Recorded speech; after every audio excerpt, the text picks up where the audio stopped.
Hi, welcome back to the Hope to Hope conference.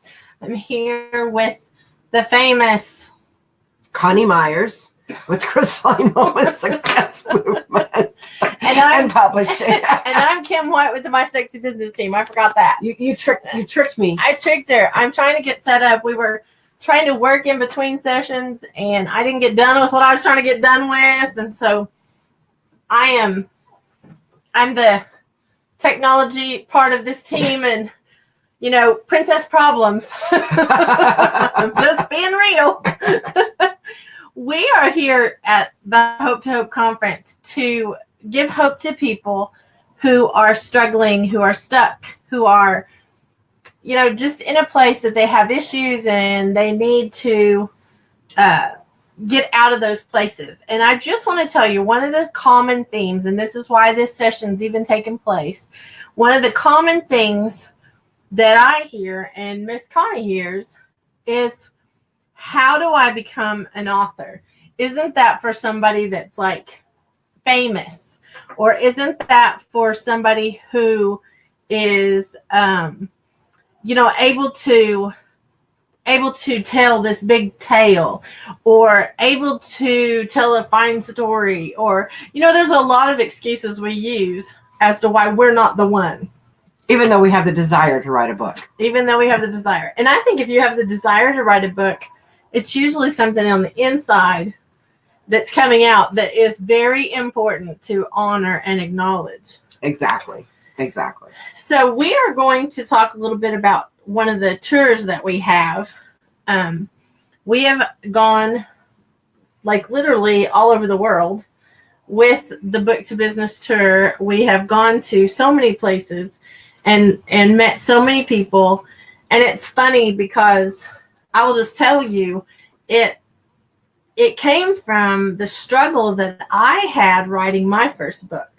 I'm actually finishing up my 5th book and have about, I don't even know how many more to tackle, because I'm helping to write some other books. But of my own books, my first one is by far the most painful, the most, if you could take a list and say you could do all these things wrong, I probably did all of them. And it was not an easy thing, because I just didn't know what I didn't know. And now I feel like a wealth of knowledge. Right. And a walking resource. Exactly. Because now, especially between the two of us, Miss Connie's actually a publisher, but between the two of us, we have a ton of knowledge. And the third wheel of this little tour is not able to be with us today, but Christy Bridges is also a part of this. She's also part of this tour.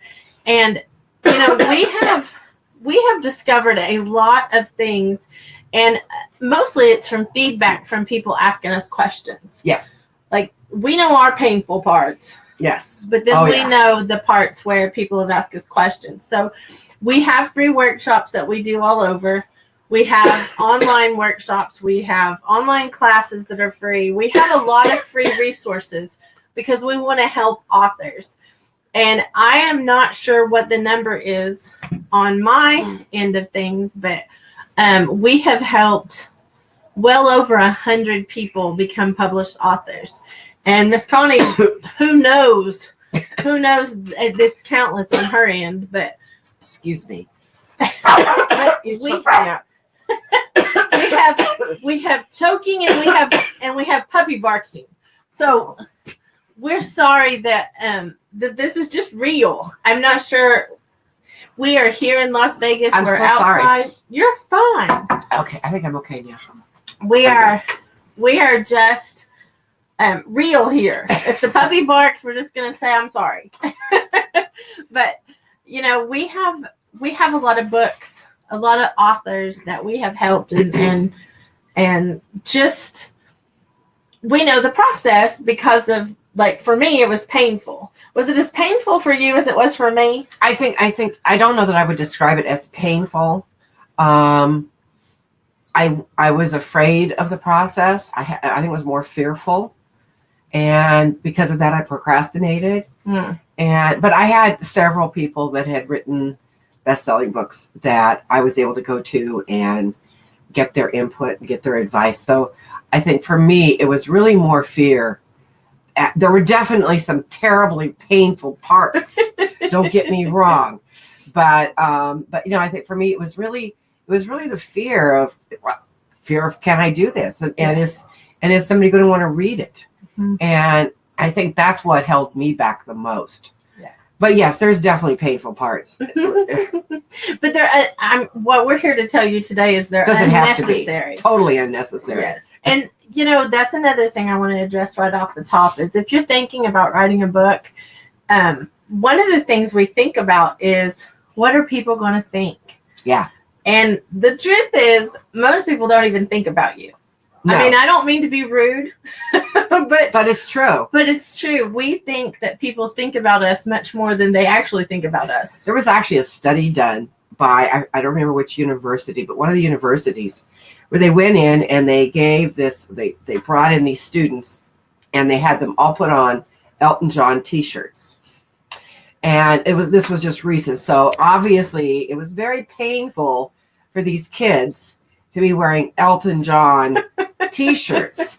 And they did this study, and I don't remember exactly the numbers, but it was something like less than 10% even noticed when they had them go out into a room and then come back in, and less than 10% even noticed that they were wearing Elton John, because we're not most of the time, we are not looking at somebody else and saying, oh, look at what they're wearing, or what it's in our own minds that we think that everybody is looking at us, but they're not. Yes. Everybody else is doing the same thing. They're thinking about what they're looking like. Yes. So they're not really looking at you. Yes. But it was if you Google Elton John college study, I'm sure you'll find that it was fascinating, because all these kids were in total fear because they were wearing these god-awful t-shirts that were not of their era. And it turned out that it was, I think it was something like 7 or 8% or something like that. It was some ridiculous small number even noticed. That's funny. That is so funny. Well, and that's the thing, is if you're thinking about writing a book, think about this. You want people to notice that you're writing a book. Exactly. You want people That's to the whole reason. Read your book, but you do have to be vulnerable. You have to go out on a limb. And I'll just tell you, my first book, it's called Changing Between My Ears. And it was about my journey of losing 100 pounds. And if you don't think I was vulnerable in that, I talked about the things that were difficult to change in my mind, because actually I didn't lose the weight in my body. I lost the weight in my mind.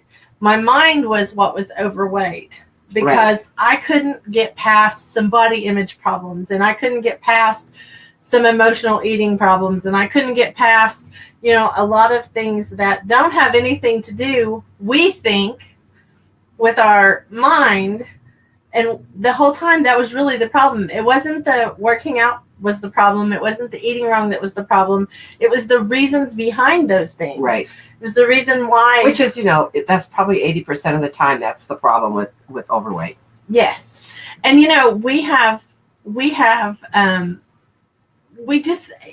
it's funny to me how we self-talk ourselves to death.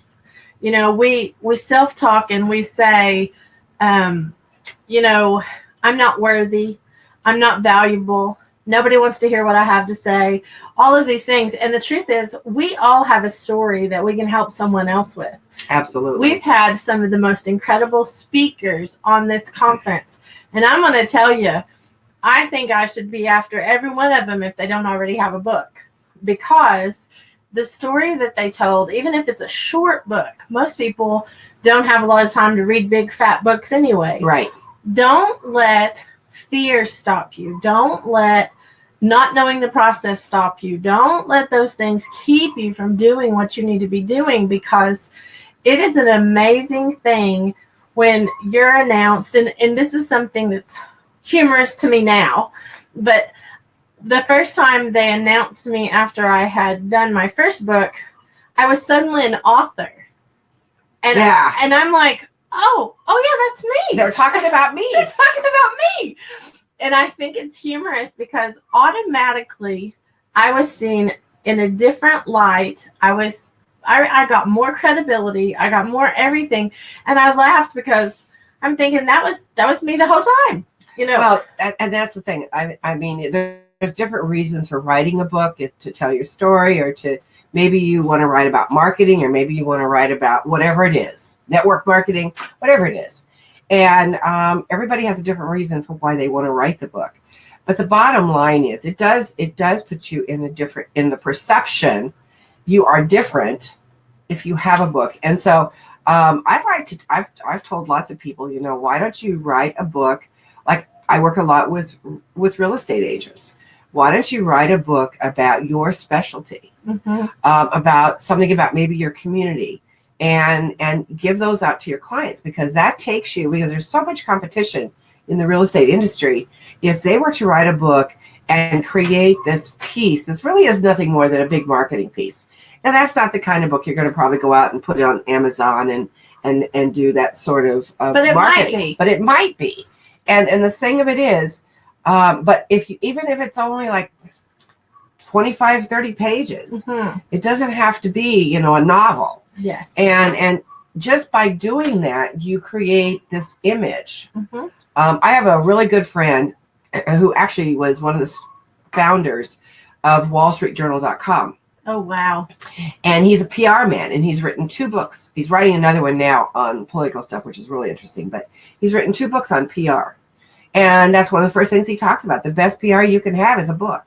Now, see, we teach in our workshops that the very best business card you can have is the cover of your book. Exactly. Like, that's the ultimate business card. It's the ultimate calling card. You leave a book with someone, they are automatically going to see you. And I'm going to say something that some of you might not agree with, but I don't care. I'm still going to believe what I believe because I've seen it. If you're in an industry, real estate, whatever it is, whatever field you're in, whatever industry you're in, if you write a book on what it is that you do, you automatically are seen as the expert in your industry or your field. And it's not that the other ones couldn't write a book also. Right. It's the fact you've done it. Exactly. You've actually done it. And so when you start writing a book, this is one of the problems. I'm going to warn you. One of the problems is when you write a book and you find out the process, you probably are going to write another one and another one and another one. Isn't that true? I mean, yeah, if somebody would have told me, and I said this on the conference, if somebody would have told me 6 years ago, before my husband passed, that I was going to write a book, I would have said they were crazy, that I couldn't write a decent email, much less a decent book.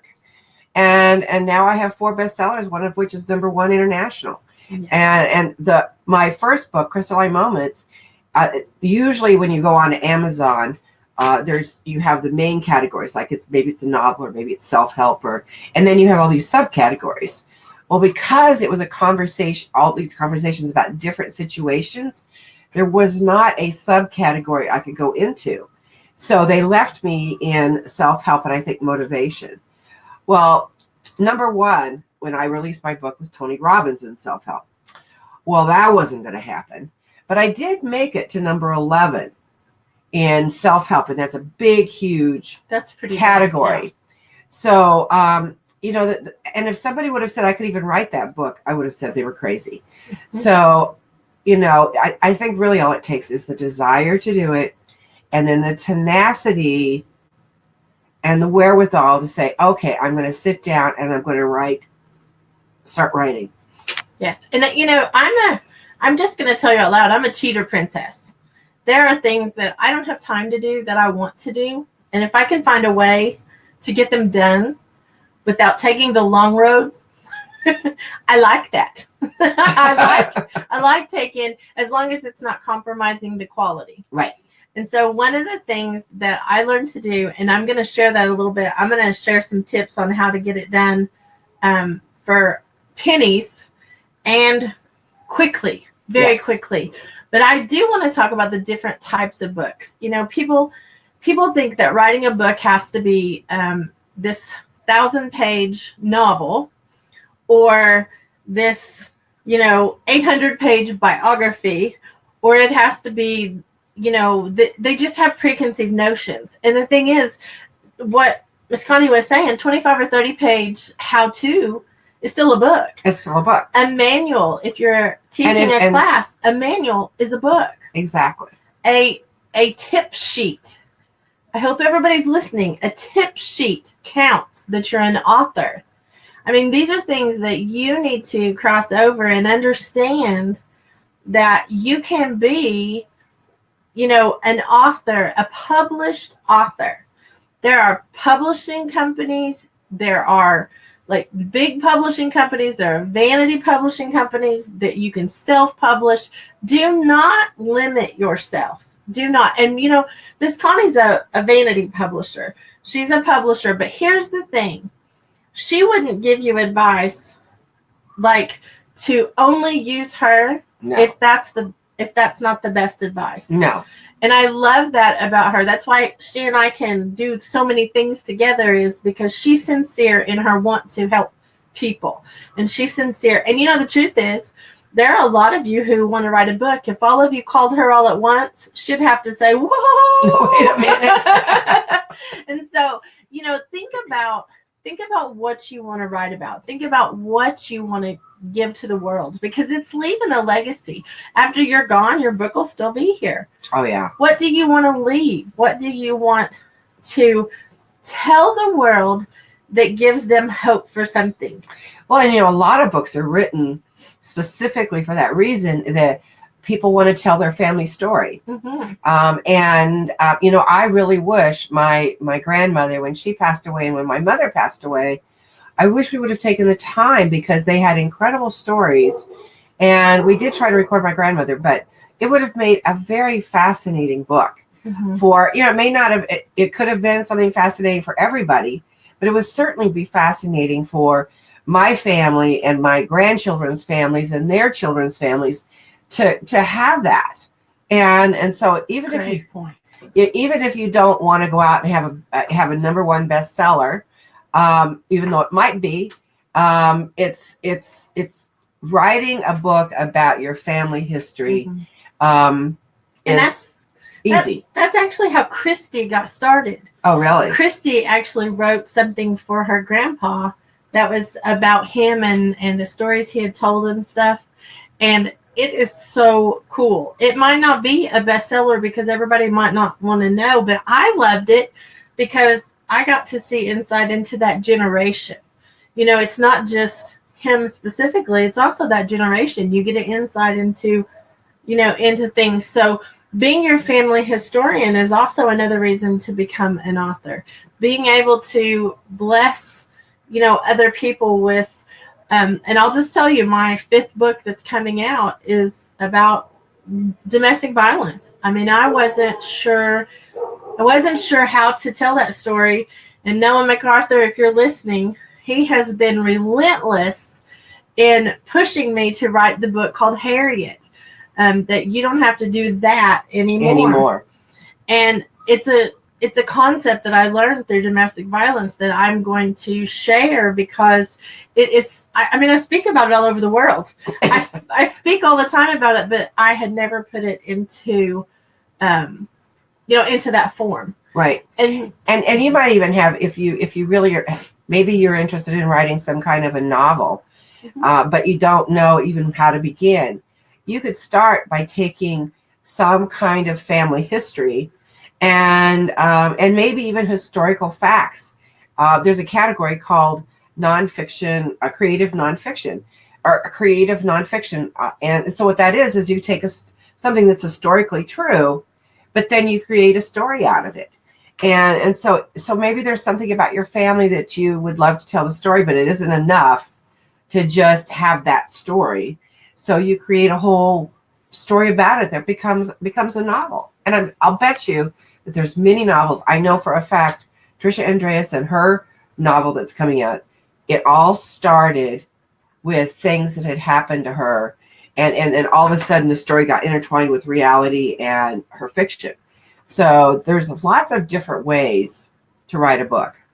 Well, and I think that, when you are thinking about writing a book, it's a daunting task. If you've never done it and you have this picture in your head that you have to write it all, and you have to edit it all, and you have to format it all, and you have to design the cover, and you have to do all these things. But I'm here to tell you there's a better way. Yes. There's a way better way. You don't have to do all those parts.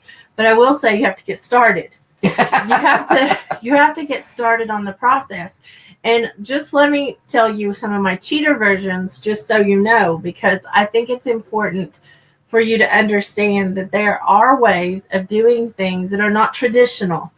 There are modern methods for doing the same thing that are super sexy. I'm just going to go out there and say that. It's super sexy. Yeah, of course you would. I'm all about the sexy life. But one of the things that I learned to do, and it just is funny to me now because I just think that I probably will never do it any other way. But I have told my story into a recorder. You know, they used to have the old cassette recorders and all that, but everyone I know of has a phone. Cell phone, yep. And on that phone, there is a voice recorder. Or if you have a phone that doesn't have a voice recorder, go to the App Store and get one. Tell your story into that phone. That's the beginning. Then send it to someone on Fiverr.com or Elance or any of those. Upwork.com and have them transcribe it. And here's the thing: when it comes back, it's spoken word. It's not written word. It's spoken word. Even though it's in writing, it has a lot of ums and ahs, and it has a lot of. I am from Oklahoma. I'm an Oklahoma princess, and I think have our own language. I do not speak the Queen's English. I speak Oklahoma English, and sometimes I might embarrass Miss Coni. but no. But when you get it in writing, you do have to correct those things. So I always have them transcribe it into Word first, so that I can look at it first and see what it is that I said that was dumb. What doesn't match, because Word will tell you. It tells you. But here's the other bit of advice I'll give you. You can get an editor for way less money than you have any idea. You just don't understand the process. Because an editor will take your spoken word that's been transcribed and turn it into something very beautiful if they are a good editor. And it's very inexpensive. You think it's really... it's going to cost thousands and thousands of dollars, but the truth is you can get it done very inexpensively. Now, there are editors out there that will charge you thousands and thousands of dollars, but there's plenty out there that don't. Yes. I'd like to talk about that for a minute, because Crystalline Moments was a series of conversations I had with other individuals. And I really, I used a recorder. I recorded them all into my phone. And then I tried to transcribe them myself. And let me tell you, that didn't work so well. So then I found this incredible woman who transcribed them for me. She was here locally. And the next step was, because for me, the way that I was doing the book is I had my intro, and it was all about the lessons learned from what are the opportunities from those crystalline moments. So before I would put the conversation on, I had to do kind of a background and why it's important and why we're listening to this person. And then there was a transition from the first person to the next person. And you're going to have some of that. Even if you have the whole thing transcribed, there's going to be parts of it. You're going to be ready to go, oh, I need to add this. Mm-hmm. So, and I procrastinated. First of all, I finally got the transcription. And then I procrastinated because, okay, how do I put these all together? How do I start? And the best advice, I got this advice from someone who is a New York Times bestseller. And she had one book that sold like 60,000 books. So I think she probably knows what she's talking about. Yes. And she said, just start either recording or start writing or typing. It doesn't matter whether you're going to use any of it or not. Just start typing. Just do it. And so one morning I decided, I got up still in my PJs, came downstairs. I decided I was just going to start with the intro. And the first stuff that came out, I was just like, oh, I don't like that. And I thought I was going to go back but I remembered her telling me, don't stop. Mm-hmm. Once you start, it doesn't Right, matter whether you're going to use any of it or not. Mm-hmm. You start typing, and all of a sudden, what was very interesting, all of a sudden, my fingers are doing the work. It was not my brain. I'm not sitting there going, okay, what should I say next? And no, that's not what happened. It's all of a sudden, the words are coming out of your fingers. You let it happen. You just let it happen. All of a sudden, it's coming from your soul. It's, again, we talked about this earlier. It's not coming from the brain. Mm-hmm. It's coming from the soul. And when you start typing, I got done, and I read what I had written, and I was like, that can't possibly be me. Where do those words come from? Mm-hmm. So when you get ready, whether you're reading it into or speaking it into a recorder, or whether you're going to at some point have to type it and do some adjustments to it, but don't let oh my God, how am I going to start? Just whatever comes to mind, start putting it into the computer, or some people still handwrite, however you do it. Just whatever comes to mind, let it go. Mm-hmm. And then pretty soon the words you want show up. Yes. Well, and I think of a dam that's like damming up water. The first water that comes out might be mucky. Right. It might not be as pretty as after it's flowed through a while, because after it flows through a while, it starts getting a flow. It starts getting more clear. Exactly. It starts getting more. That's a great analogy. Momentum. Right. And so if you will just break that dam open, and that's exactly the really funny part about that is, so I was just going to write the intro, and I got the intro done, and I said, okay, well, I'll do my story. So I the same thing happened. And then I had all these transcriptions, right?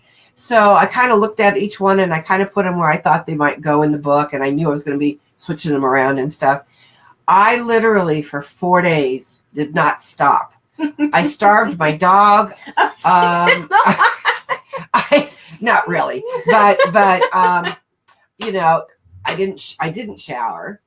I literally would get up, grab something to eat, give something to eat to her.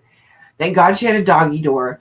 And finally, my daughter called me and said, "What are you?" Because every day we'd talk every day, and she called me and she says, "What are you doing?" I says, "What? I'm writing." And she goes, "You need to stop. You need to stop. You're coming to dinner." I go, "I don't want to come to dinner." "No, you're coming to dinner." And that's how I stopped. But the fascinating thing is, I had all these stories, and I did all the in-betweens, and I numbered them like 1A, 1B, 1C, so that the conversation was the B, the A was the pre, and the C was the after. And thinking that I was going to be switching things around, I never switched a single thing. Not one thing. Yeah. And I think that's a great example of, once you get started, it does fall into place. And that doesn't mean that every book falls into place. No. It doesn't mean that you're not going to change things. And yeah. But here's the thing I'm going to say. We think about whoever they are, that don't give us permission to do these things. And then I just want to challenge you with this. What if you write it all and you hate it? Guess what? Nobody even knows. Right. So why not? And you can take the parts you like and start over. Yes. And the more story form, the more vulnerable, the more real you are, the more people want to hear. If you are, trying to wear a mask, they're going to smell that. If you're trying to be something different, they're going to smell that. It's not a congruent thing. And so if you are being open and you're telling parts of your story, even in a novel, the characters should be open and vulnerable. I mean, that's my opinion, and and you're right. I'm sticking to my opinion, because I've seen the opposite. I've seen where people try to do something that is what someone wants them to say. Well, I'm a perfect example of that. So I wrote my intro, and I wrote my story. It was about my husband passing and crystalline moments that I had before and after.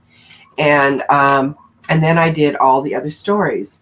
Well, I was very, very fortunate to have somebody that stepped into my life because I was doing what I'm supposed to be doing At the right time. at the right time, that was extremely knowledgeable, that had done major TV work, major movie work, had worked with a lot of different scripts and things. And she said, she asked me about my book, and I told her about it, and she says, well, send me the transcript. So I checked her out, and I was like blown away. So I send her the transcript, and then she calls me, and she says, you had me in tears. Mm-hmm. She says, I absolutely love your book. But she says the intro and your chapter were not written from the heart. They were written from the head. Mm-hmm. And it was because there were things in my husband's death, and there were places where I wasn't being vulnerable. Now, I had pulled out everything that everybody else had told me, and I had done. She said the rest of the book's great. She said, you don't have to change hardly anything. She's a couple little things, but my story, and she came here and sat with me for a weekend so that I could get to where I was truly vulnerable, Mm-hmm. and where I needed to go in order to write from the heart. So that's a good example Mm-hmm. of people can tell. Yes. And I really believe that that's the reason it's being read all around the world. Yes. Is because that you either get somebody on the intro in the first chapter, or they're gone. Yes. They're not going to finish. And I don't want to read about something pretend. No. If I'm going to read entertainment, I want it to be completely fictitious. Right. But if I am going to read something about someone's life, or read something to like self-development or self-help, or I'm going to grow from something. Right. I want something that somebody's real. I don't want somebody fake telling me something that they're pretending is the solution to the problem. Right. Because that doesn't work. No. That doesn't. No, as you said, you can see right through it. And so I appreciate the fact that Miss Coni is real. And, a lot of people can't handle sometimes the vulnerability because they're not ready to be vulnerable in public. But when they get those books in private, sometimes it will heal things and cause people to come past some things because they see themselves in your story because you're being vulnerable. They see their fears because you talk about your fears. They see, themselves in those situations. Because let me tell you, I have inflicted myself with so many situations. And, I'm just open about it because there are so many dumb things that I have done. Oh, well, you're not alone. Well, but I'm here to tell you those dumb things. Anything dumb that you did that you see as a dumb thing in your life, don't let that stop you. No, as a matter of fact, that's what makes a great story. It doesn't even matter. I've had things inflicted on me, mm-hmm. and I've inflicted things on myself from bad choices. So all I'm saying is don't let any of those things stop you. Don't let any of those things come, between you and your future, because if you have a story to tell, and I believe we all have a story to tell. Absolutely. Then don't let that stop you. Now, we're not going to go into all of the workshop here. We don't even have enough time. We do workshops all over. We do them in person. We have an online one coming up. But we just wanted to hit today on the hope part of that if you're wanting to become an author, to even do therapy on yourself. That's another. Yeah, maybe it's a book that you're not going to ever give out to anybody. Yes. You're just writing it for therapy to take care of yourself and to heal yourself. So whatever your reason for writing a book, whatever the reason that you want to be an author, whatever.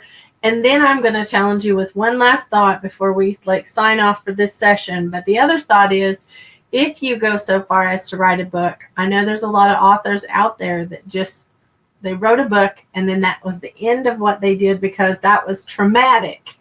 But here's the thing. You can wrap an entire business around a book and have something so much more than just a single book.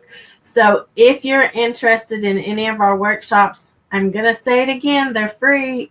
There's no catch. Nope. If you want to come to one of our live events, get in contact with us. If you want to know about our upcoming online one, get in contact with us. But we are here as living proof that anyone, I feel like if this princess can be an author, if this princess can be an author, so can you. And I am multiple books in. So you can't tell me. They can't tell me I can't do it anymore. Exactly. It's too late. It's too late. It's done. It's already done. So if you are fearful or, just don't know the process, get hooked up with us. Find out when they're coming to your town, or, maybe you want to tell us to come to your town. Yeah. I've got one that's pressing us to come someplace that we didn't have on the tour dates, and we're going to actually be able to go and fit them in because they asked. I mean, that's the thing. Don't be afraid to ask. We aren't afraid to tell you we can't if we can't. Don't be afraid to ask us, because there might be a way. We might already be doing something in that area anyway. In that area. Or at least close by. And you don't even know it yet. So anyway, if you want information, get a hold of us. We love you guys. We thank you for being, a part of this entire conference. We have one last session in this 4-day wonderful conference. I cannot believe we only have one left. I know. Oh, man. The time has just like zipped by, and I'm overwhelmed by everything that we've done in the last 4 days. Well, the last session will start at 4 Eastern. No, 4 Pacific. 6 Central, 7 Eastern. What time Mountain? I don't know. Okay, that was a test. That was wrong. That was wrong to do that to me on live. 5 Mountain. Okay. 4 Pacific, 5 Mountain, 6 Central, 7 Eastern. So here's my question for all of y'all, and y'all should write in and say something to Miss Coni. If Miss Coni knows all this stuff, why is she torturing me? I have time zone issues. Anyway, we love you guys. We thank you for being with us, and we'll see you in a little bit. I'm Kim White with the My Sexy Business team. I'm Coni Meyers with Crystal A. Moments Success Movement and Publishing. Love you guys.